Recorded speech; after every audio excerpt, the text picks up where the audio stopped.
以音樂拉近彼此之間嘅距離。香港電台第二台，逢星期日凌晨1點至2點。陳俊軒音樂關係。嚟到我哋音樂關係嘅嘉賓訪問環節啦，先同大家講個故事啦。從前有個細路女啦，接受住呢一個香港嘅精英教育啦，同時都接受住呢個香港嘅精英音樂教育嘅。去到15歲嘅時候咧，就因為佢嘅音樂才華，尤其是佢小提琴非常之出色啦。於是咧，佢就去到呢一個奧地利啦，繼續去進修佢嘅音樂啦。跟住一路喺嗰度鑽研佢音樂，就係接受呢種就係全球都公認為最正統嘅精英音樂訓練嘅呢一個方向嘅。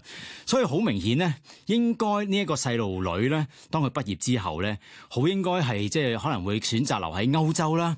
可能佢會做一個獨奏者，亦都可能佢會加入一個管弦樂團咁樣做其中一位樂手，咁就係一個非常非常之完美嘅，又未必係結局嘅，不過一個完美嘅人生，音樂人生啦。但係佢偏偏選擇咗翻嚟香港喎。嚟香港嘅時候，佢仲要踏足喺呢一個咧，唔係呢個正統音樂，反而踏足喺呢一個流行音樂呢一個界別嘅。究竟佢係諗緊啲乜嘢咧？即係究竟係因為佢真係有一個星夢咧，定係佢其實佢係想做呢一個古典正統音樂同埋流行音樂之間呢一個橋樑嘅呢一個角色咧？定係其實佢有更大嘅諗法咧？究竟佢呢個好傳奇式嘅呢一種夢想究竟係乜嘢咧？今日就揾到佢啦！佢係大家應該都會熟悉嘅黃樂妍啊 ，Janice。Hello， 喂，你好啊，你好啊 Phoebus 你好。嗱，大家咁香港人，大家都好認識你啦，認識啦，可能會係唱歌，不過搭過小提琴，定係應該係小提琴搭過唱歌，點都好啦。好似呢兩樣嘢又真係喺你身上係分唔開嘅。嗱，但我單刀直入先啦，黃樂妍即係頭先講，究竟真係個星夢咁緊要啊？定係呢一個做橋樑嘅一個傳奇啊？定係你有一啲咩新嘅諗法嘅？喺呢一刻。喺呢一刻啊，其實呢一刻同我幾年前有一樣嘢係冇變過嘅，就係我係真係確實學你咁樣講，我係好希望係可以做一個古典音樂同埋流行音樂之間嘅一個冇話橋樑啦，但係至少可以將兩樣嘢有少少嘅 linkage， 令到佢可以掂到大家先咯。但係好呢樣嘢唔知容唔容易做。嗱，我自己咧都彈咗成over 40年琴，我好努力去做呢一樣嘢。但係咧，即係當然中間咧經歷咗好多唔同嘅年代，都有唔同嘅睇法。而家呢個年代係咪其實啲觀眾係咪 open 咗咧，容易接受咗咧？Well， 咁我淨係可以講到我29年裏面知道嘅嘢，我講唔到之前。尤其是只係即係嚟翻嚟香港，即係6、7年度啦，喺樂壇啦。係啊。咁喺我睇到嘅嘢咧，其實我覺得我哋身邊嘅觀眾咧，其實都好大接受程度嘅。同埋 as long as 呢一樣嘢係一個比較唔好太複雜嘅一個開始，其實係 OK 嘅。唔好太複雜嘅開始。唔好太複雜嘅開始。即係簡單，其實係咯，唔使諗得太。係啦，即係唔好太過度去 plan 啊，過度 strategic 咁樣去做咧，就係你話一個非常好嘅 take away point。哇，多謝你啊！即係咁僅3分鐘已經可以俾一個幾得意嘅一個睇法。嗱，當然啦，呢個就即係講你依家啦。但係今日咧，我哋音樂關係咧，當然想解構黃樂妍你一路以嚟嘅成長嘅每一個階段，你個諗法其實係點樣樣先造就到你啱啱諗到嘅呢一樣嘢咧？嗱，咁所以一定要同黃樂妍由細個開始。你係好細已經接觸咗 violin， 好似唔係嘅喎。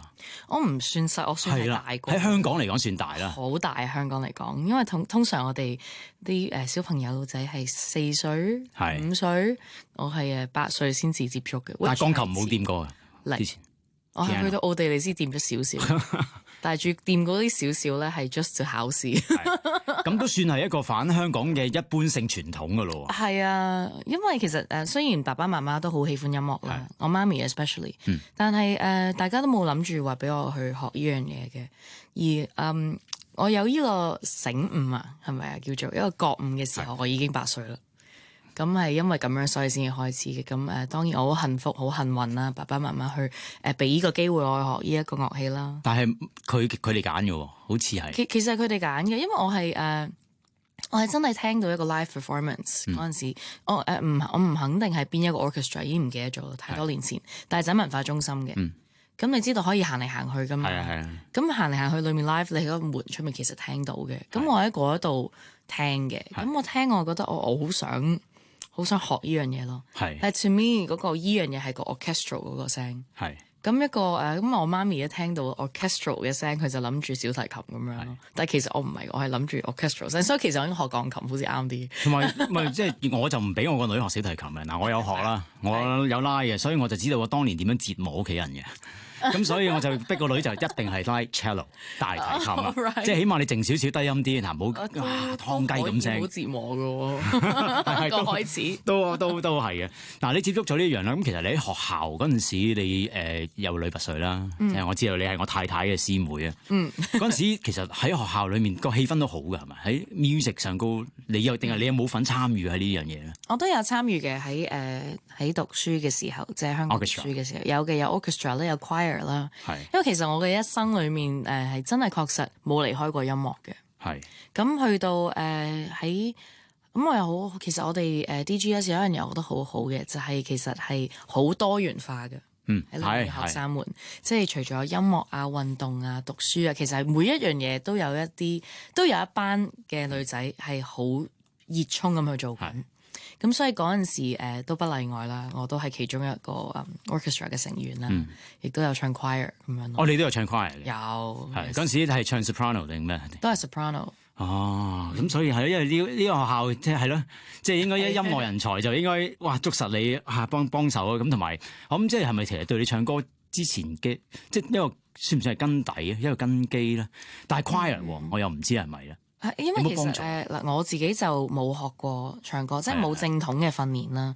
咁但係我覺得 choral singing 其實都係某程度上嘅一個自己用聲嘅 training 啦。同埋咁你都要學識去聽咯。其實我覺得我哋拉任何嘅orchestra， 即係 orchestral 又好，即係任何係要同多過幾個人一齊，甚至兩個人啦。音樂係會好 train 到你嘅耳仔去聆聽啊嘛。咁我覺得choir。對我嚟講就係 train 咗我好多嘅聆聽啦，睇譜啦 sight read 啦，同埋就係有嘅少少歌唱嘅 technique，自己要揾下個聲音個發聲位喺邊啊咁樣咯。雖然而家好似用唔着好多嗰陣時用嘅發聲，係咪啊？係唔係好用得着？但係不過都係好正，原來係幫到 sight reading 啊 sight singing 呢一樣嘢，會幫到㗎，因為你就喺嗰個 moment 你就要即刻唱。你即刻拉，梗係嚟㗎啦嚇。因為我唔係好嘅 sight reading 呢樣嘢，我由細到大我都係好避開要睇譜嘅。因為我係好似等於數學咁樣咯。我望住啲數字，我係會驚嘅。我睇住啲係咪叫鬥士啊？鬥士啊，係啊，呢啲我都會驚嘅。我到呢一刻冇咁驚，但係都係驚驚地嘅。即係總之每一份譜，你係咪即係學每一首歌之前你就算？我淨係捱開頭。我總之睇熟晒佢，背咗佢，跟住就冚埋佢。係咪咁樣練啊？幾乎係啦，一係我哋亦都咁。我細個嘅時候就一路都有得聽 recordings 㗎啦嘛。因為咁我就可以用耳仔去代替咗好大部分嘅眼睛要睇嘅嘢啦。咁但係我都逼自己要睇譜嘅。咁就學你咁樣講，就係一開頭捱過咗佢，然之後就幾乎就唔係好望份譜嘅。呢個突然間想跳入去呢個話題添，望落然之後，然後我覺得有啲相似係我就係嗰啲睇完一次，最好就唔好再俾我。係咪啊？即係我想背咗佢，我冇譜啊。即係頭先話哇，想玩嗰隻，唔好啦，我連譜都唔想要。即係我寧願怎聽，同你即刻感受，咁樣你拉我彈咁樣樣。咁但係有時劇本就唔同喎。即係演個戲嗰啲咧，你就知啦。劇本咧，導演都會成日同你講，你要攆個劇本，你成日睇，因為你每一次睇咧，你都會揾到一啲新嘅嘢喺裏面。係。What about一個樂譜，我覺得都係其實係一樣嘅，即係我講緊嘅點講咧，即係我怕睇譜呢樣嘢啦，係因為我係真係純粹怕嗰啲好密集嘅音符啫。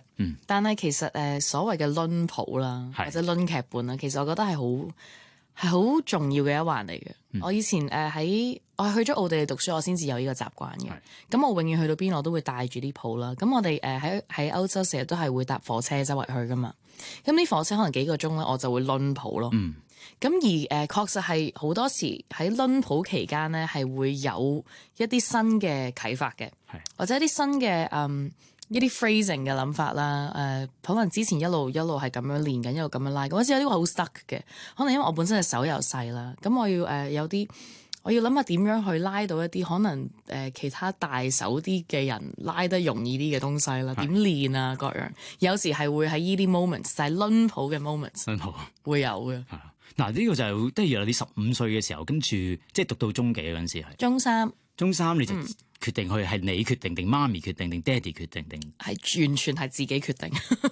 你又捨得喎，即係你有個成個 sisterhood 喺呢一個香港啦，跟住其實我擺低真係好愛個小提琴，好愛音樂，咁就自己去咗嗰度。係啊，其實我覺得呢樣嘢都唔知係好定唔好嘅，但係我覺得性格上啦，我係一個比較固執嘅人，同埋我係唔係好識驚嘅。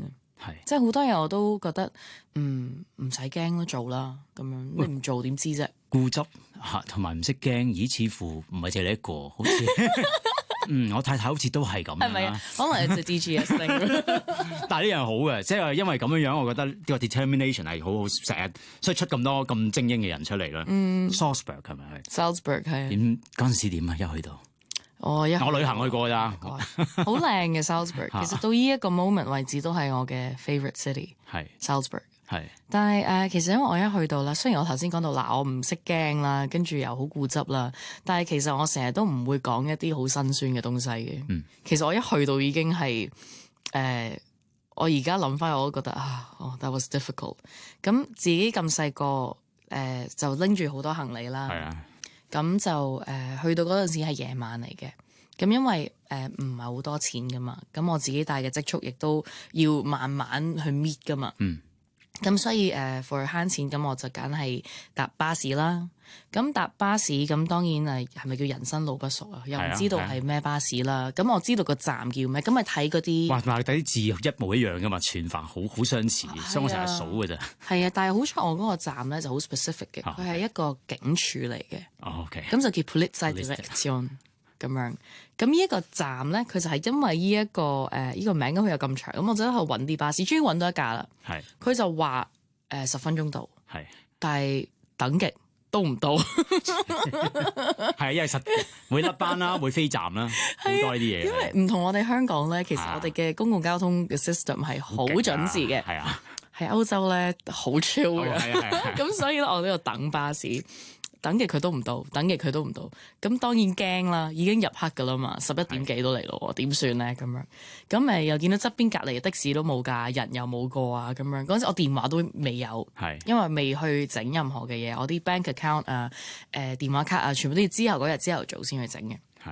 咁跟住咧，去嗰度等啦。咁終於到咯，等咗可能20幾分鐘，好彩到啦咁樣。咁上車啦，咁我就問個司機in English，咁我問佢會唔會可以差唔多到站話聲俾我聽 ，cause I'm new here。跟住佢又扮唔識聽我講。係啊，實唔就係啊。佢一定識聽嘅，但係佢扮唔識聽啦。咁我已經好 frustrated，點算咧？點算？但係唔緊要嘅，咁就一路企喺度，坐都唔敢坐啦，一路等啦。終於就係下一個站啦，即搭咗可能要半個鐘左右，因為我嗰個 student home 啦係比較遠少少嘅咁樣啦。咁到嗰個站，諗住冇事啦，冇問題啦。咁落車一片荒蕪喎，係燈都冇盞，人影冇個，乜都冇，車都冇㗎。咁我諗慘啦，係咪真係啱㗎？但係個站又啱喎，因為確實有個警署咁樣。然之後喺我面前就係一條長嘅石路咁樣，好多石仔嘅一條路。咁喺好遠處嗰度就見到有一間好微燈即係微燈光照住嘅黃色嘅一間屋。咁我諗應該係嗰度啦，因為睇過相，佢係一間黃色嘅屋嚟嘅，係㗎，大概咁樣樣。但係佢好遠㗎喎，嗰條石仔路係好長。我哋拖住啲篋啊，拖晒啲篋，兩隻大篋孭住2個大袋加一個琴。跟住仲要佢成段路係得幾盞街燈嘅啫，仲好暗嘅，冇閃下咁恐怖，但係都好暗啦，都好恐怖啦。咁都要硬著頭皮去㗎啦，都已經咁晏咯，咁咪拖住啲篋又棘住啲石咁樣一步一步咁樣行過去，佢終於揾到個前門啦，點知鎖咗，係啊，瞓咗啦，瞓晒啦，係冇人理過我到唔到㗎，冇人理過我會幾點到啦。咁啊瞓晒啦，鐘係冇人理嘅。咁我諗以我聰明嘅小智慧同埋好 stubborn 嘅，一定有辦法入到去嘅，我就去咗揾後門。但係 guess what，兜後門咧就要兜好長一段路，又係要經過成個嗰啲牆啊咁樣。因為我哋嗰間 student home 黃色嗰間咧，其實係一個以前嘅小城堡嚟嘅。係啦，就係用嗰啲嚟到改建下咁樣用嘅。係啦，咁所以咧佢個圍牆咧係真係一個圍牆嚟嘅，爬都爬唔到。好彩冇城門河，好彩冇河啫，哇！真係唔知點游過去。咁我係咁樣，終於淨係我去到嗰一刻啊，係已經咁樣啦。跟住終於喺後門入咗去啦，有一個小小嘅罅俾我入去攞條鎖匙，咁我就即係都攞到條鎖匙。攞到，所以嗰晚係唔需要瞓喺條街度。係，但係呢啲咁樣嘅 incident，你即係跟住你一開始就咁樣喎，即係其實一開始就係一開始，我又唔可以話係挫折，不過即係天啊！係啊，點解即係咁樣嘅諗法啦？咁係啊，之後有冇幫助嘅呢啲？喺你之後讀嘅時候，即係冇得太後悔啊！喺心情上高啊，算啦，我同阿媽嗌咗幾多場交過到嚟啊，死忍啊，我都係唔可以衰俾佢睇啊！有冇呢啲咁樣嘅 driving force？其實咧，我一路以嚟咧都係點講咧？我覺得我做咗嘅決定咧，我就唔 look back 嘅。同埋因為我去歐洲讀書咧，其實係。都算係屋企人唔係 100% 支持嘅，佢哋好支持我想做嘅嘢，但係佢哋並唔支持我嘅依個選擇。佢哋覺得我太細個啦，同埋佢哋覺得始終可能都係亞洲家庭啦，都係覺得音樂未必一定係最好係一個 first choice 咯。咁你可以做其他嘢，跟住音樂係 on the side 噶嘛。咁但係我就好 determined，我就唔得，因為我再唔去咧，我就太遲啦。我覺得係咁，所以係有少少係唔理屋企人反對嘅。咁所以我係有同佢哋講過，我話我會自己搞掂晒噶啦。你1蚊都唔使俾我，你完全唔需要幫我揾任何，我會自己搞噶啦。總之我會做到啦咁樣。咁所以我絕對係非常之有少少係唔可以衰俾佢哋睇嘅。OK 喎，即係我認識嘅黃樂妍啦，當然我亦都睇咗係好多嘅即係一啲報道啊、訪問等等。你成日之前本來話你係成日都講你好佛系嘅，我開始發覺個佛系係咪真係佛系咧？都佛嘅，定係你？但係喺呢一件事，我見到你其實都幾，我as家長啦，聽到個女咁樣，我覺得佢都幾硬頸。唔係就係同埋決定咗唔會喐，即係我決定咗我行噶啦呢條，可能。掂呢一個流行音樂樂壇，可能你又係因為一個咁樣嘅硬頸，我係要去到盡。我即係可能係咁，跟住你行每一步路，唔知係咪都係咁樣。其實 instead of 佛系，其實反而係因為呢一種嘅性格，呢種諗法，令到你行到今日咧。我覺得呢一種性格係對我嚟講係有啲幫助嘅，因為咁我就唔會容易放棄任何嘢咯。其實唔好話容易放棄，我係唔會放棄咯。我係一個永不放棄嘅小朋友嚟嘅。但係講起佛系呢樣嘢咧，我覺得我係好有 determination，但我對一啲掂得到嘅獎啊，或者一啲掂得到嘅成就咧，我比較佛系嘅。我覺得我諗嘅好多嘢，由細個都係，我永遠都係諗得好長遠、好 long term 嘅。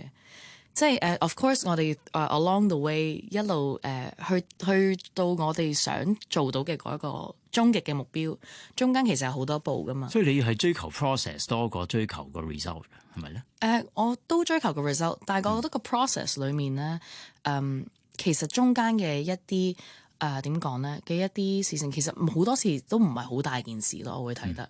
我會覺得 yes， 我一定會努力做到最好。yes， 我會爭取一啲嘢，但係我唔會將佢放到好大，因為我哋係最後嗰個end result 先至係我哋最大嘅嗰樣嘢。OK 喎，其實處理 crisis 你有幾佛系嘅方式嚟到去處理，其實咁樣係又啱嘅，咁係行得遠好多嘅。係咪啊？我就覺得即係個人係會平靜好多咯。嗱，今日就冇得俾你喺度佛系啦，硬硬都要 set 一個鋼琴出嚟嚇，咁所以咧冇得佛系啦，咁就要。不如呢個時候咧，即係我哋傾到呢一度啦，睇下黃樂妍，我哋攞起你嘅小提琴，我又去我嘅鋼琴，嗱即刻 jam，譜都冇，你又冇，我又冇，係大家都冇。我哋睇下 jam 隻咩音樂出嚟，俾大家聽下。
哇！多謝你啊，黃樂妍，一額汗。多謝你啊，係啊，即係亦都一定要聽眾聽到啦，即係黃樂妍佢嘅小提琴功架啦，即係呢一個真係即係如果擁有呢一個咁樣嘅技術真係好難會話點樣偏離我呢一個古典音樂正統小提琴演奏嘅音樂路。不過呢個陣間我哋亦都會講到啦，唔係淨係今日啦，下個星期都會再一路揾黃樂妍傾啦。嗱呢個時候咧，即係頭先講到咧，你喺呢一個維也納啦，讀書啦，其實你係去咗兩間學校啦，係啦，兩間學校個分別係咩？你啊？一間係 Mozarteum， 係 Mozarteum， 係啦，係啊。其實兩間學校嘅分別啊，第一間學校喺 Salzburg 嗰間就係State 嘅，係，所以佢好大嘅。然之後學生都多好多嘅。氣氛咧？咁氣氛係大家都係練琴咯，即係都壓力係偏幾大嘅，即係大㗎，同埋全部都係好犀利嘅。即係其實 Mozarteum 裡面嘅學生們啦。係個 lot of 好出色嘅 musicians， 同埋好有 musicality 嘅嗰度，同埋大家都好努力，確實我哋啲 practice rooms 係要爭嘅，爆晒啦，就係咁樣，係一定係要爭嘅，係佢哋係會嘈交，我冇嘅，我係冇嘅，我係唔會同人嘈。係咯，個氣我就想個氣氛，即係通常咁樣，你係朋友，你覺得佢哋咁嘅朋友咁樣嘅比較啱傾啱啲 describe 一定係敵人啊？咁都係朋友嘅，都係朋友嘅。同埋我係因為我去到嘅時候咁我又比大家細啦，我啲15歲，咁嗰間係一間大學嚟，係咯，大學嚟嘅。所以換言之，我身邊嘅同學仔都比我大啦，全部都20幾歲咁樣。咁一開始係冇人知道我15歲嘅，大家都以為我好大個嘅，生得細啫，Asian 係咁噶啦嚇。主要其實我15歲嘅時候同而家差唔多樣，冇變過噶啦已經。唔係好彩你生得高。我其實唔係好高啊。係高我少少啫，真係唔係好高。咁跟住係去到啦，咁我咪都有嘗試去 make friends 嘅。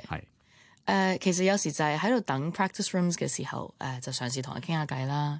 有時喺附近嘅 cafe 啊，認得嘅咪傾下偈啦。同埋一樣嘢就我好中意唱卡拉 OK 嘅，所以我哋喺嗰度咧係每個星期嘅某幾日啦，都會有 karaoke nights。咁但係就唔似我哋喺香港 karaoke， 即係一間房嘅咁樣一個 style， 成個 hall 咁樣，佢成個 bar 成個地方都係 karaoke。咁我就會喺嗰度去認識朋友咯。咁所以我某程度上都係呢啲就係我嘅娛樂咯，嗰陣時。如果唔係練琴嘅話，但係呢個就喺 state 嗰度啦。咁但係跟住再轉學校啦，個氣氛係完全唔同。咁因為private 嘅 institute 咧就 institution 啦，佢哋就會小學生好多啦。咁固然之就大家都好似 chill 啲，就冇乜人會去話好有競爭性嘅。因為 Mozarteum 其實係好大競爭嘅，淨係入學嘅要求個要求都 requirement 已經高好多。所有嘢都係melody 嘅，但係我係因為想跟呢個 professor，所以先至去間學校嘅。其實我兩間學校都係跟住 professor 去嘅。新呢一間呢個 professor 佢 violin 啦，點樣認識佢啊？你係我係都係 through 一啲 master class 咯，去上一啲大師班，都係歐洲嘅時候。使唔使周圍走去上 master class？有啊，嗰陣時我係周圍去㗎，我就自己一個，我就係都係周圍揾唔同嘅地方去咯。咁我嗰陣時亦都好慶幸，亦都好幸運地咧，都有啲唔同嘅演出機會。咁樣每一次我去到一個 city，我就會嘗試揾下喺嗰一度嗰個 city 教嘅一啲 professors，即係我會覺得我有啲希望可以from佢哋嗰度會唔會學得到啊？或者我去 sit in 去睇佢哋上堂，我會 email 唔同嘅 professor 嘅，咁就即係問一問佢哋，我會唔會可以嚟睇上堂啦？就算冇得上堂，都可唔可以嚟聽啦？咁大部分都好 welcoming 嘅，咁我係咁樣認識呢個 professor 嘅。我其實係去一個即係去嗰一度去聽佢上堂。你見到即係大家聽到咧，黃樂賢係好即係好學到傻㗎嗰陣時，即係佢同埋真係我好想要嗰個練，我追呢一個跟隨呢個 professor， 我學校都轉埋，仲要轉 private 應該又貴啲啦，貴好多啦，即係屋企又要同阿媽 negotiate 啦，係嘛？冇啊，佢冇啊，唔使 negotiate， 因為我係自己賺錢，添，我即係仲要開工添。係啊，一路係有啲工作捧餐，捧餐就冇嘅。我係喺一間design 嘅 firm 嗰度去做 personal assistant。咁算好啦，咁好。但係我就會俾人早個半鐘翻工，同埋遲個半鐘放工啦。因為我個 lunch time 要出咗去翻學。係long hours， 真係 long hours。不過係即係大家見得到啦，去外地讀書嗰種辛酸。附近冇香港人。冇香港人係幾乎冇。我去到嘅時候係零。係。跟住我去咗嘅第二年多咗一個。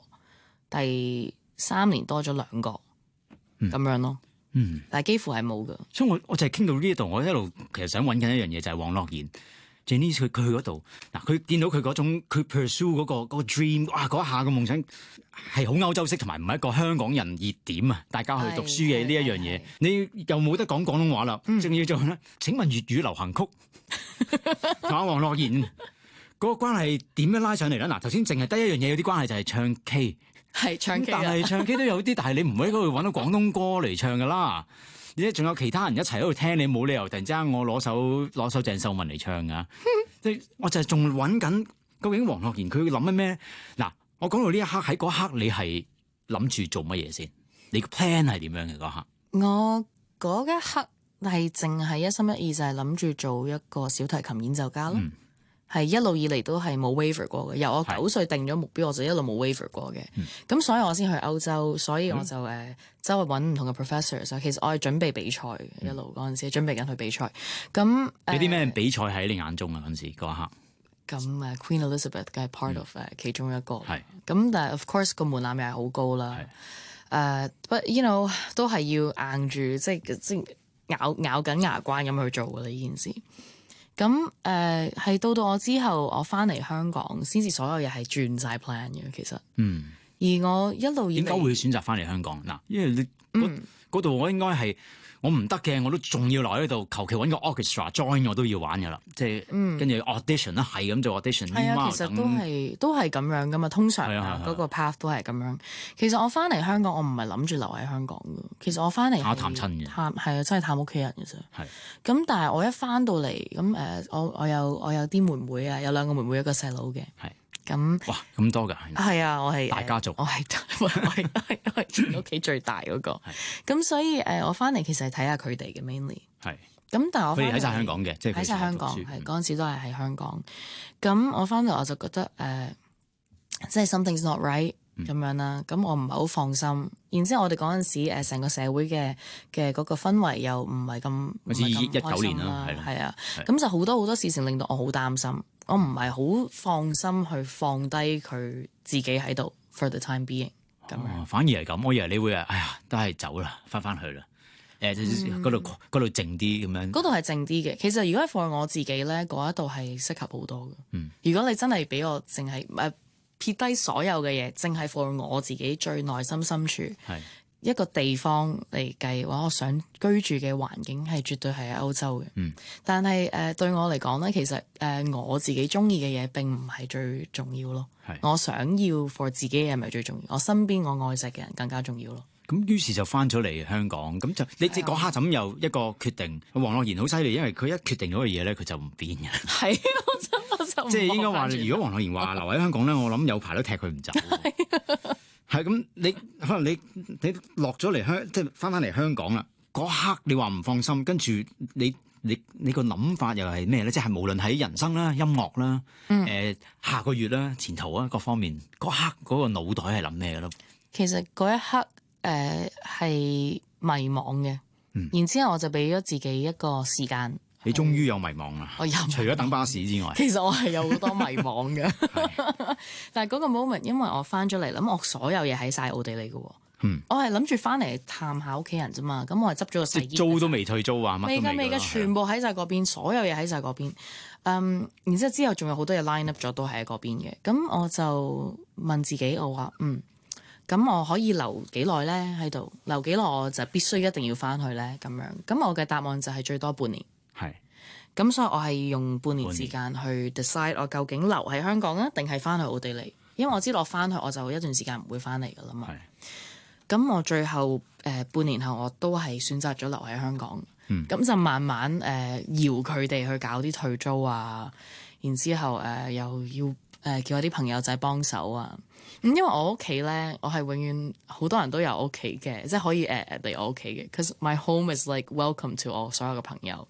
咁亦都好彩係咁樣，咁所以佢哋係可以幫我入去執嘢啦，咁樣咯。咁所以其實到呢一刻為止啊，目前為止我都仲有兩隻篋係擺咗奧地利嘅。可能我覺得呢兩隻篋係一個點講咧？佢係有少少係 signify 咗我個心咧，其實 a part of me 一路都係喺嗰度咯。我唔捨得去攞翻啲嘢翻嚟。我覺得總係有啲嘢喺嗰度，我就好似仲係 a part of me is still there。但係當然我已經選擇咗嚟香港啦。而我係我都唔會 look back 嘅。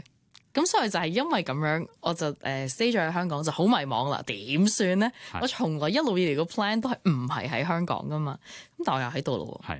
咁嗰陣時就有疫情啦，咁疫情嘅時候亦都少咗好多演出嘅，即係 be it 係流行音樂定係 classical， 任何嘢都係啦，乜都停滯，即係劇院咧嗰陣時一刀切啫，就好多嘢都 close 咗嘅，係啊，係啦，好多嘢或者轉咗做網上啦，但係亦都係新一樣嘢嚟啦。不過我見到最勁嗰樣嘢係你個 power 似係咩咧？即係用汽油車、電油車咁樣，即係唔係講身形啊？即係。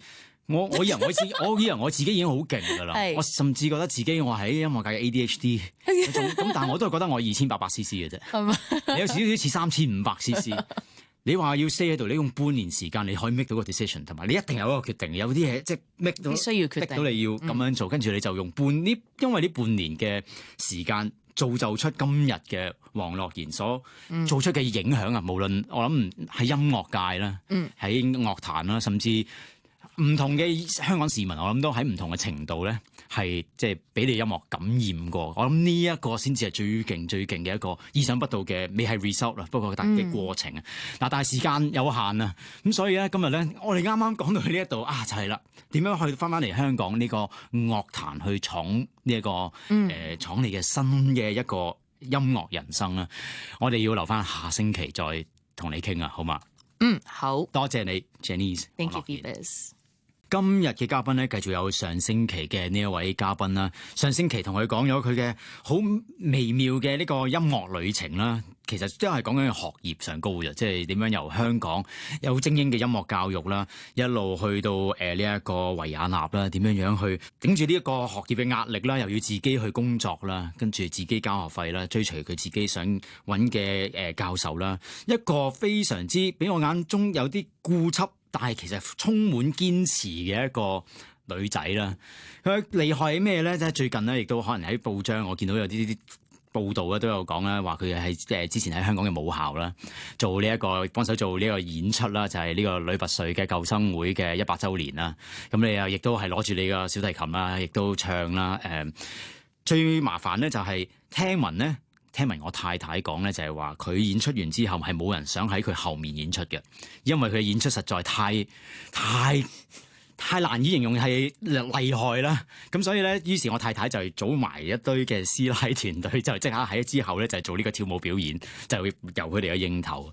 呢一個充滿魅力啦，喺舞台上高嘅能量啦，音樂能量咧非常之強嘅。佢係我哋香港嘅一位應該話係小提琴演奏家，亦都係歌手啦。我哋嘅黃樂賢啊 Janice， 歡迎你再翻到嚟我哋音樂關係啊！多謝 ，thank you。上個星期咧一路傾咗你嘅學業啊，呢個人生嘅第一個音樂人生階段啦。今日好想繼續傾埋落去你嘅新呢一個嘅音樂人生階段啊，就係你翻到嚟香港啦。上次講咗你用半年時間咧就已經決定咗我留喺香港啦，因為唔放心一啲嘢啦，尤其是可能見到自己啲細佬妹啦比較年輕啦，留喺度啦，跟住都係要做嘢噶。你有你嘅小提琴嘅咁犀利嘅呢個技術啦，你點諗咧？點 plan 咧？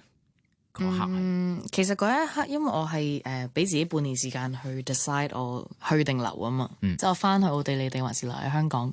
咁嗰半年裏面咧，就係其中一個真係唔知點算嘅半年嚟嘅。因為實在我喺嗰邊 build up 咗5年喎。我 build up 咗5年嘅東西，其實你話5年唔係好長時間，但係其實又唔係好短嘅時間，中間係有好多係真係我由零去慢慢去 mold 出嚟嘅一啲嘅 opportunities 啦。係啊，慢慢 mold 要慢慢煲嘅。但係你翻到嚟香港你就揀，你唔係行，你一去好似去得都幾盡效。你揀，我真係完全轉咗行。即係我係啦，直情我唔 mold 啦，我跳入去啦。係啊，我轉咗行嘅。但係其實我去跳入去呢個 pop。即係流行音樂嘅呢一個圈咧，其實並唔係我自己去有咩諗法而去做嘅。嗱，咁雖然唱歌啦，由細到大，即係無論係我細個喺學校唱 choir，定係去到我自己啦，我由細到大都係超級中意嘅。我好細個嘅時候我就因為我好中意 Disney 嘅，咁所以我係由細到大我係所有啲 Disney classics，其實個 Disney Princess 嗰啲，everything Lion King 啊 everything，我所有嘅歌咧。都係背熟晒嘅，可以倒轉咁樣諗。係，所以我係好喜歡嘅。然之後我又好中意聽 musicals 啦，跟住我又好中意聽一啲即係啲 English oldies 啦。係，咁所以我成長咧，我一路由細到大都好中意唱歌嘅，係英文歌嘅。係，咁我亦都會有時接觸到卡拉 OK 呢樣嘢啦。咁我覺得好 fascinating 嘅，好多嘅廣東歌、廣東流行粵語流行曲，我都係喺卡拉 OK 度學識嘅。然之後好多時咧，我係會唔知道原唱係點唱，因為我係聽啲 auntie uncle 唱㗎嘛。係啊，你冇譜，你唔係聽 CD 咁樣啊？嗰陣時係啊，所以咧好得意嘅，有時候有啲 phrase 咧係原來唔係咁嘅喎。我係之後先至發現，原來原唱者並不是咁樣唱，因為我跟咗啲 auntie uncle 唱。咁我係咁樣去接觸到粵語流行曲嘅。咁所以我翻到嚟香港，點解會自己走咗去做呢樣嘢咧？其實我都百思不得其解，我都唔知其實。嗰陣時咁，但係都有一個開頭㗎。係嗱，你組嗰個係咪有個樂隊先嘅？係你自己有冇？冇啊，乜都冇啊，乜都冇啊。咁我就自己一個人啦。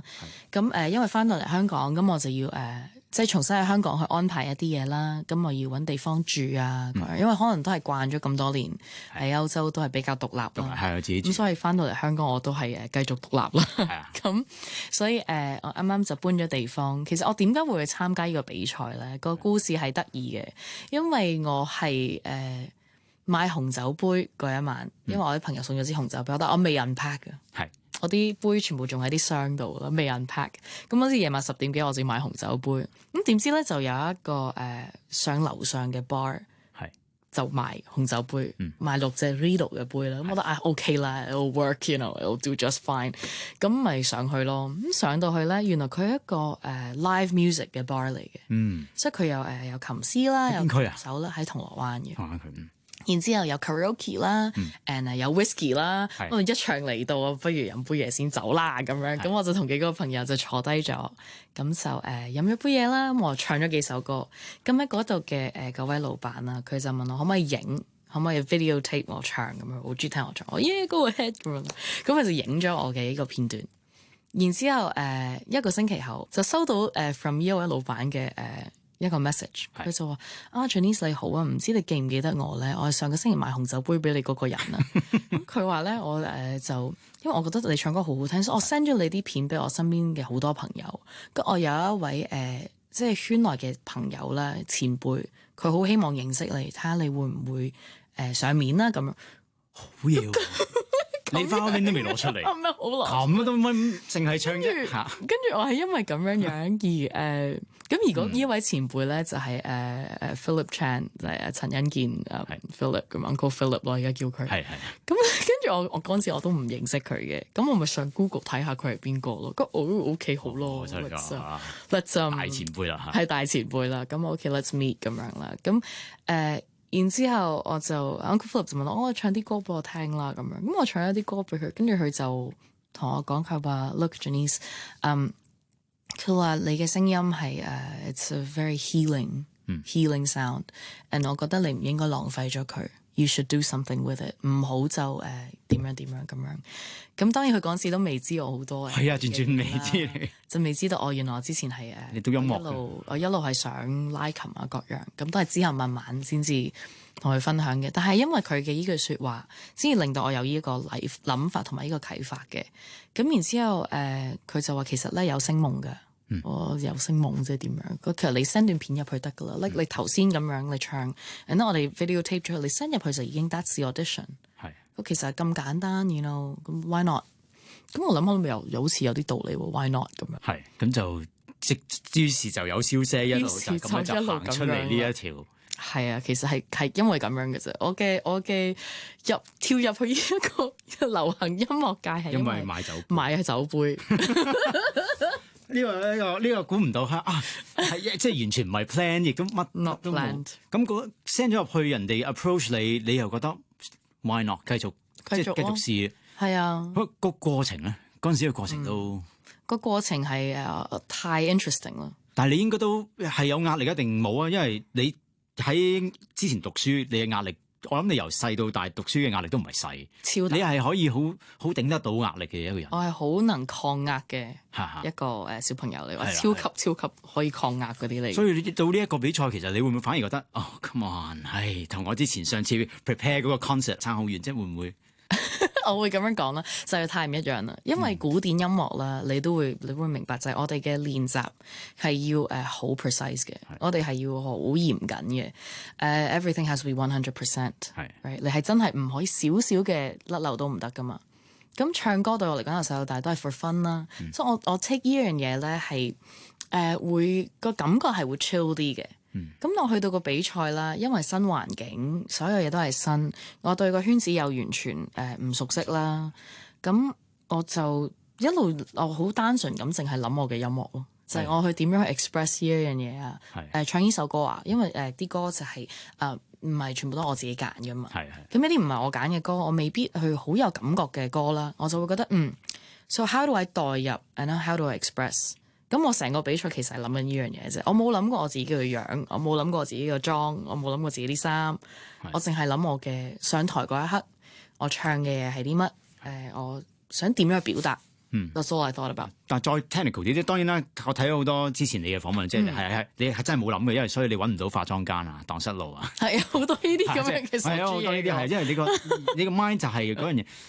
拉 violin 嘅時候，尤其是你拉我哋即係古典音樂嘅時候，你諗嗰樣嘢，我又諗好多 phrasing 啦，諗好多每一個 note 啊，我點樣有幾個 layer 啊咁長嘅歌，到唱突然間嚟到呢一個全新嘅最 challenging 嘅係廣東話我未諗用過呢一種方法去諗我條聲帶啊，即係邊一樣嘢係最 challenging 咧？對你黃樂妍，我覺得最 challenging 係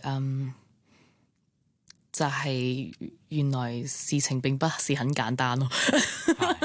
呢個 realization 其實好 challenging 嘅，因為你講係嗰啲人事嗰啲啫。everything。但係音樂上高咧？音樂上都係㗎，所有嘢都係。音樂係 challenging 係因為咁流行音樂都唔係我嘅 forte 嚟㗎嘛，我冇接觸過㗎嘛，我唔知道原來即係大家嘅一啲點講咧，即係一啲依個行業內嘅一啲 norms 啊，norms 係咩啊？即係一啲常態啦，或者係呢啲常態係同我哋古典音樂界係完全係兩個極端嚟㗎。好 casual 嘅，我覺得流行音樂係可以去到好 casual 嘅。我就好唔理解嘅。咁我就成日都好想可唔可以做多啲，可唔可以做多啲？咁但係原來又唔係㗎喎，咁樣就好多呢啲自我嘅 struggle 啦。同埋冇啊，咪就係去揾一個 balance 咯。balance 就係真係一個平衡。同埋廣東話確實係我用咗好耐時間克服嘅。我讀咗幾年報紙，真係就咁讀晒出嚟啦。係啊，就每日喺度讀報紙咯，跟住唔識嗰啲字就查字典咯。然之後我會讀招牌咯。即係喺架車度望出去啊，咁就咁樣去讀出嚟，咁樣去練自己嘅廣東話。咁所以我係 over 呢幾年我嘅廣東話係進步咗好多嘅。但係好彩你係兩個唔同嘅，完全唔同嘅樂器，一個 violin，一個聲，一個聲樂啊。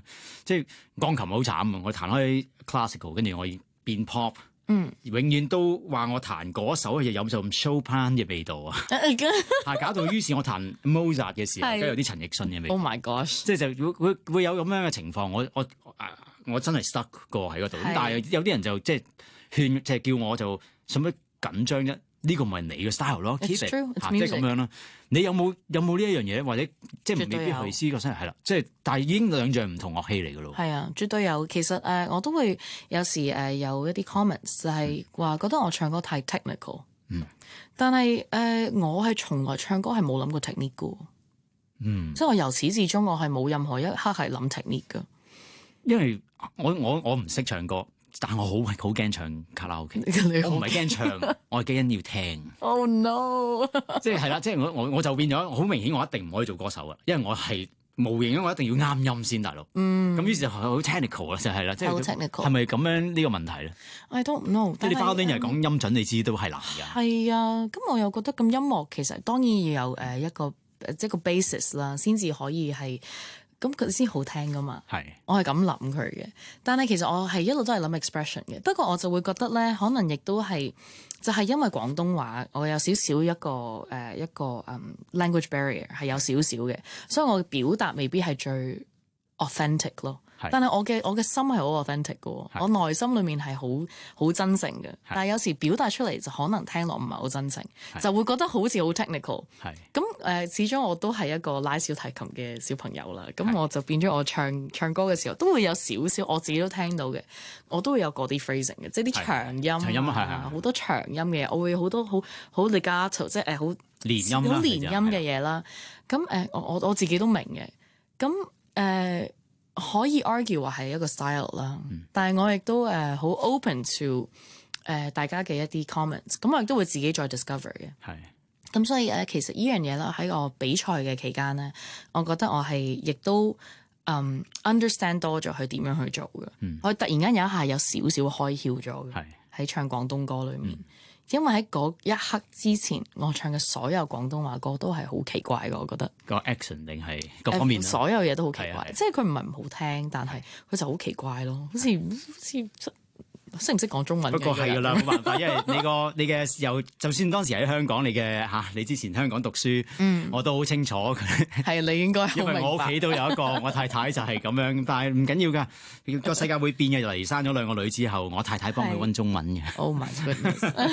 係嚟到呢度咧，即係講咁耐，你嘅聲音。上個禮拜我就即場同你去 jam 咗呢一個，即係一齊合奏啦 ，violin 啦，鋼琴啦。今日一定要聽你唱啦！你諗住送首咩音樂俾大家？其實咧，我就想送好多嘅音樂俾大家嘅。但係我 recently 咧，最近我就 release 咗一首對我嚟講都好有意義嘅一首歌，就叫做《槍與玫瑰》Guns and Roses。咁因為佢係其實裡面係講緊一啲一路我哋而家發生緊嘅事情嘅，即係喺我哋呢個世界上發生緊嘅一啲事情啦。咁但係就係用一個peaceful 同埋好 loving 嘅一個出發點去講呢個故仔嘅。但係點解係玫瑰嘅？玫瑰就係 signify 愛與和平咯。跟住槍就 obviously 係我哋 the other thing 啦，咁樣咯。係啊，所以因為呢首歌，亦都見到你送咗好多玫瑰花出去啦，你係啊，搞到我再上網睇咗一啲人哋點樣去 surprise 人哋送玫瑰花，於是自己喺屋企都玩咗一 round。Oh really？ 係，下次因為今晚再試聽住首歌咁樣先，聽一聽。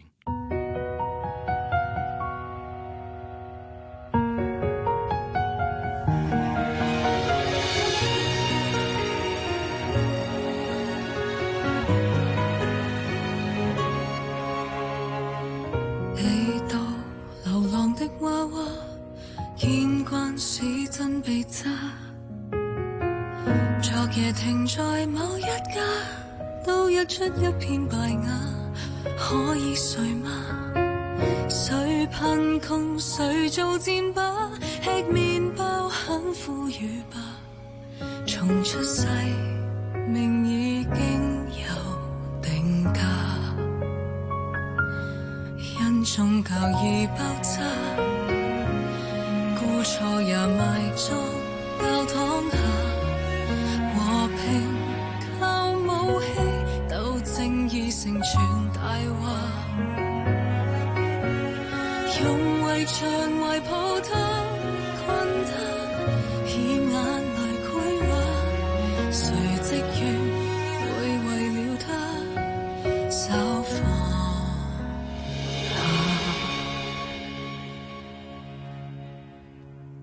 一出世拿着槍，怎可教他人應該是要善良？誰相信綻放大愛，地球亦會閃亮？孩童夢境中坐木馬，個個自心樂園上種出玫瑰，仇人大笑合唱。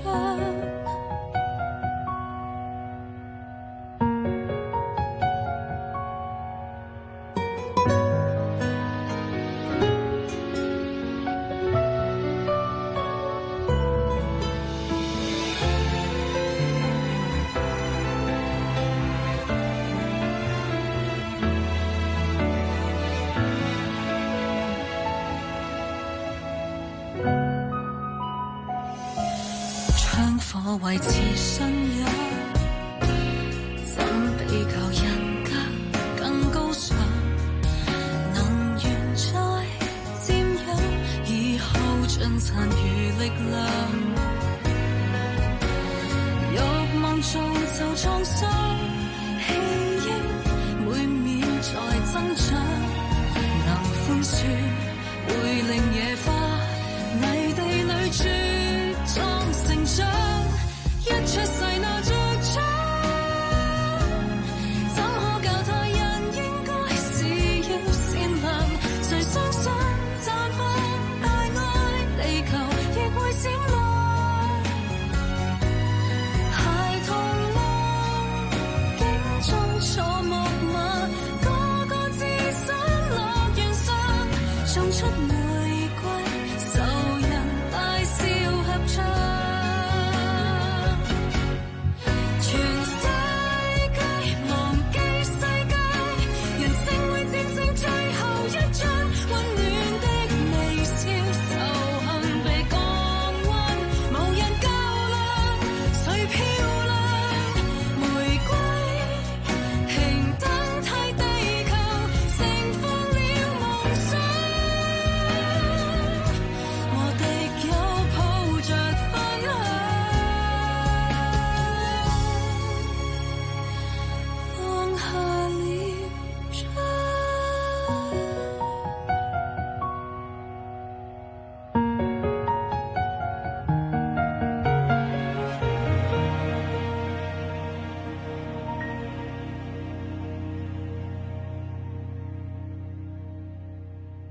多謝你啊！呢一首音樂啦，嗱，繼續同阿黃樂妍喺度啊，繼續去傾啦。因為嗱，你踏咗入去呢一個流行粵語，即係呢個流行樂壇啦，直情係。好啦，贏咗個比賽，亦都跟住一路係有好多嘅新嘅發展啊。頭先一路講咁耐咧，都個小提琴咧都係一個擺低咗，好似 Vienna 嗰陣時就擺低咗，未知幾時攞翻出嚟。但係你事後其實都開始逐漸，我見到好多唔同嘅演出啦，亦都係我一定要攞翻呢一個好 iconic 嘅。喺黃樂妍眼中，或者喺我哋觀眾眼中一望見係佢啦。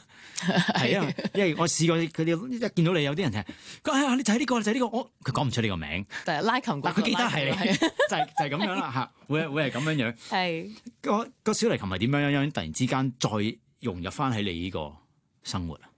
其實我一路都冇擺低過嘅，但係我覺得其中一個最唔一樣嘅事情，由我以前拉古典音樂到而家係喺流行曲呢一個界別咧，就係我而家做嘅嘢係一個幕前嘅工作。我哋以前其實都係幕前，但係唔同嘅幕前咯，唔一樣嘅性質咯。咁而家好多時我去做嘅每一個演出啦，佢好多時唔單止係因為個音樂啊，要配合好多嘅元素啦，可能我哋係因為呢一個 show 需要嘅一樣嘢係要點樣。咁好多時咧violin 就唔係每一個 moment 都合適嘅咁樣。咁但係其實佢係同我係冇分離過嘅，我一路都係有繼續練琴啊，冇以前練得咁多。唔係一定少咗噶啦，冇辦法，一定係少咗嘅。因為以前我係真係即係我嘅人生係得練琴再練琴嘅啫嘛，而家我係練琴少少，其他就有好多嘢咁樣。但係你點樣融入佢咧？即係我如果我都拉 violin，咁如果我嚟我唱歌，咁我唱到個 music break，我咪攞 violin 拉，或者我 intro 我 outro 我都咁樣拉，係咪呢個係咪一個好即係你 experiment 得最多噶啦？呢一個絕對我 experiment 得最多嘅。其實好多時就係 intro 同 music break 同埋可能個 outro，我就會將個小提琴融入到去啦。因為我未練得到係可以一路拉一路唱啦。我有諗過嘅，其實我有 foresee 過呢一個 possibility 係得唔得嘅？我覺得係有可能嘅，但係我未做到佢好 refine。好難喎！你又呢度要 refine 好難啊！係啊，好難啊！所以我一路我都期待緊自己好努力地去練習呢樣嘢，跟住做到俾大家睇嘅。但係 for the time being，我要去兼顧到所有嘢，亦都係我希望佢做得去好咧，就係intro 啦，同埋 music break 同埋 outro。咁好多時我就會自己寫一啲 lines 去for 嗰一首歌咯。因為其實我哋流行曲裏面未必好多時會有violin 啦，就算係有時有譜都未必係適合啦。咁所以好多時都係自己諗咯。我嗰陣時咧都經歷呢一樣嘢，即係想將鋼琴點樣可以兩樣嘢做個橋梁啊，或者上一集你講嘅 linkage 啊呢一樣嘢。咁但係做嘅時候咧，其實都經歷咗好多唔同嘅難題嘅，咁亦都我問咗啲前輩啦，你唔知你有冇識唔識一個嗰陣時咧做周星馳嘅電影啊，《逃學威龍》有個叫細龜嘅，個名啊 rings a bell 嘅。係啊，即係佢其實咧佢咧係讀中文系嘅，佢係寫劇本嘅編劇嚟嘅，但係因為佢一做咗呢個幕前啊電影之後，佢想做翻個幕後咧係好難做，咁佢淨係講一樣嘢話，講俾我聽就係因為冇人信，咁我就驚啦。嗰陣時我就係咁樣啦，我彈咗流行音樂。古典音樂界就唔再信我係懂得呢一樣。我都有呢一個擔憂啊。係啦，我就想睇下你有冇經歷呢一樣咧。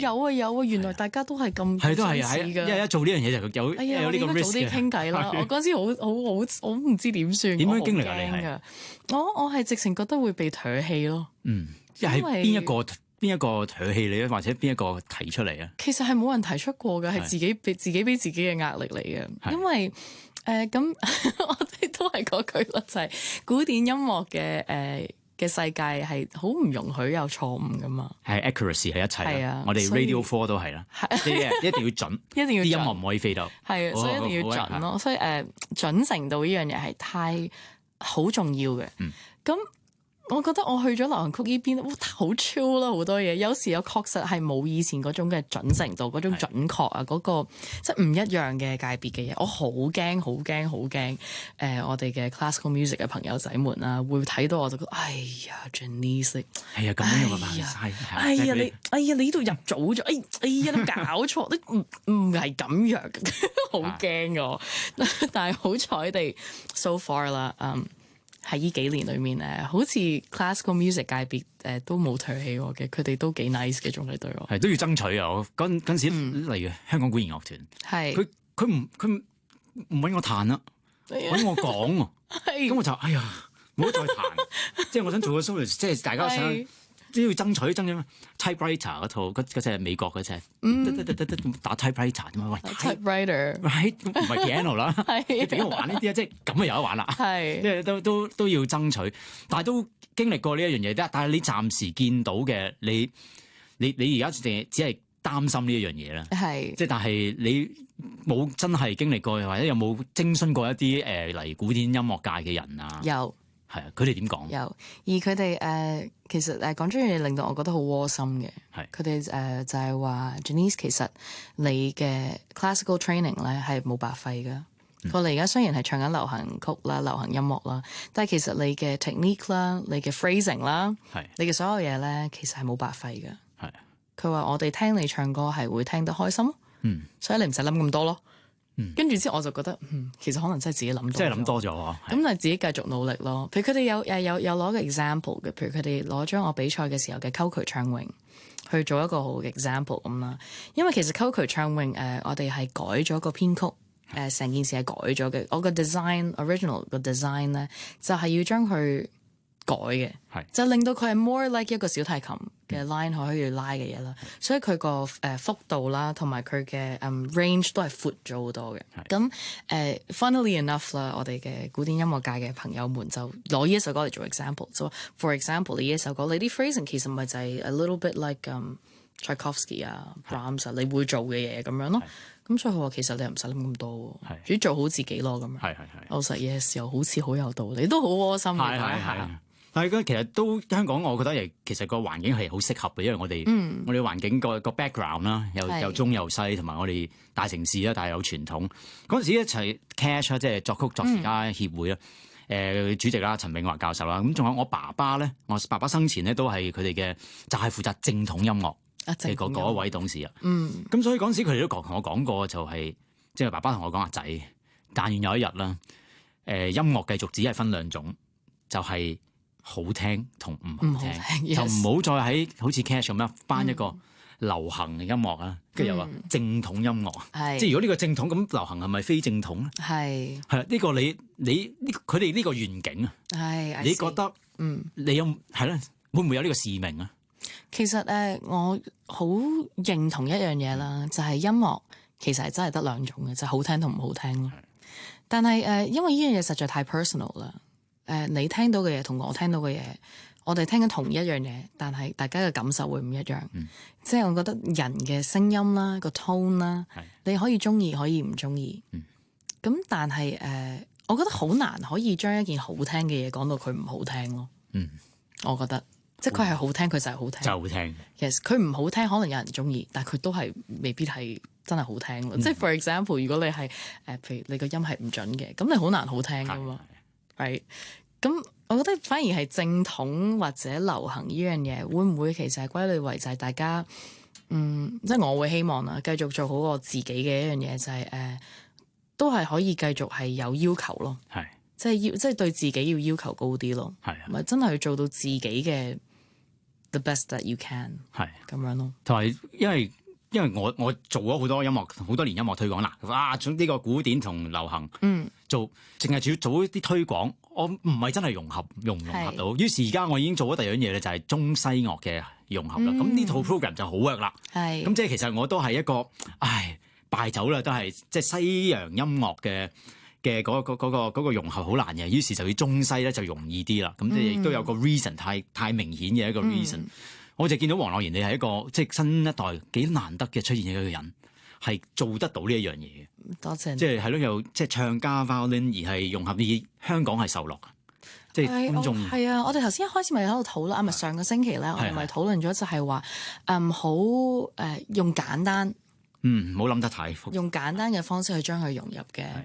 咁我其中一樣有做過好多次，其實我係唔會去講出嚟嘅，但係我會自己去作一啲嘢嘅。其實好多時我會加咗可能一句 from 某一個協奏曲，可能一段 from 某一個 symphony，但係就係加插咗入去嘅啫。跟住聽到嘅就會聽到，聽唔到嘅就可能會之後 find out。一 find out 咧，佢哋就會揾翻 original 嗰一首去聽咯。咁我覺得呢一個就係我心目中嘅少少唔好好複雜地去講出嚟。係啊，呢個咁做係會好好嘅，即係呢個好適合香港人。尤其是我哋呢一度個需求，我之前都 David Garrett 一位小提琴家啦，咁佢如果嚟親香港呢個伴奏一定係我，因為同佢就亂咁喺個鋼琴度癲佢啲音樂，但係都係喺香港不成氣候，即係始終都係去唔到好盡啊！即係我有去睇佢啊，上次佢嚟。I think he's great。即係佢正啊！佢即係佢好放咁去拉啦。咁可能喺歐洲都幾犀利嘅，佢都做咗幾多 tour。咁但係香港究竟係要邊種口味咧？我諗可能就係或者就係要黃樂賢你呢一種口味啦。嗱，我呢個時候我哋又聽翻，你又再送俾我哋一首音樂啊！你揀邊首你嘅作品？我可唔可以 date back 1年前嘅一個作品？喂，好啊，好啊。呢一個作品亦都係真係 funny，quite funny。好似我係冇情歌嘅喎，暫時兩首歌都唔係。係啊，我所以頭先你一路講話你留嗰啲嘢喺 Vienna， 我唔攞翻嚟住。我頭先有諗過咁，佢留咗啲酒杯啊，定係留咗個男朋友咧？一出我都係仲 keep 住喺嗰度嘅嗰個。唔係啦，係嘢嚟嘅，人唔係人嚟嘅。係咯，送一首上年啦 ，actually 差唔多 exactly 1年前嘅派台歌。咁呢首歌係係 for 我自己一個 reminder， 係忠於自己啦，同埋唔好俾世俗嘅眼光去定義自己嘅，因為大家都係 special 嘅，大家都有自己嘅唔同嘅稜角啦，同埋大家都係一件藝術品，咁所以呢首歌就叫我們都是藝術品。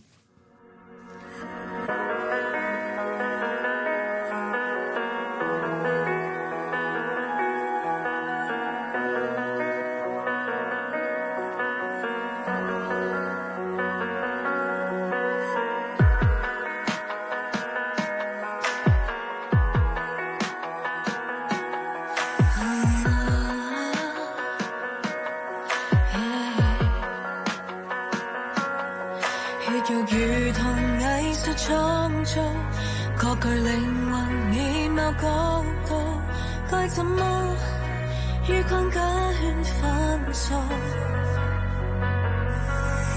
價值完全扭曲改造，貼上價格沒實闊度，以北京頭廉價傾慕。你我跟他一種結構，佢有各線與各有空間，繪出節奏。話之中央顏色深淺，分歧跟一致，亦都僅有。普世偏要虛構出隻規，叫他作審美觀才定何樣才是美麗。分子中間層層階梯，分評出高低，誰更貴？血肉如同藝術創造，各具靈魂面貌角度，該怎麼於框架圈分數？價值完全扭曲改造，貼上價格沒實闊度，以北京頭廉價傾慕。No， 當你分數低會走到低處飲憂，分數高到高處一項亢奮，情感靠贈品牽引。知識降級變商品，捆綁了標籤或就貨架，被買賣軟禁，期盼過客當你精品，還怕欠缺吸引，無人會過問。拋開咁耍家，就做的暴雨便會修改，本色吧，總可以為存在而相識，無從分析，如神來之筆的畫，血肉如同藝術創造，各具靈魂面貌角度，該怎麼於框架圈分數？價值完全扭曲改造，貼上價格沒實溫度，以北京頭誰覺公道？